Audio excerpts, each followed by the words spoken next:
actual beat cops on the ground. They would love to help out, but they're being told by somebody, I don't know if it's Mayor Frey, they're being told by somebody not to cooperate at all. What kind of a person tells their local police don't protect somebody if they're being assaulted by a rioter? It's crazy, and it's got to stop. Yes. Earlier this week, local law enforcement accused federal agents of racial profiling. Why are there so many U.S. citizens being caught up in this operation?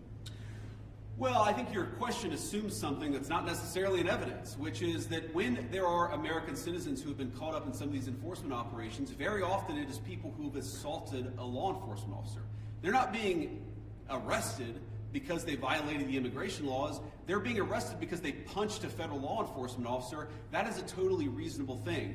Now, to the accusation of racial profiling, look, it's something that we take very seriously. We will take accusations of racial profiling back to Washington. We'll certainly look into them as they come up. But this is not a group that's going around and looking for people who violated the law based on skin color.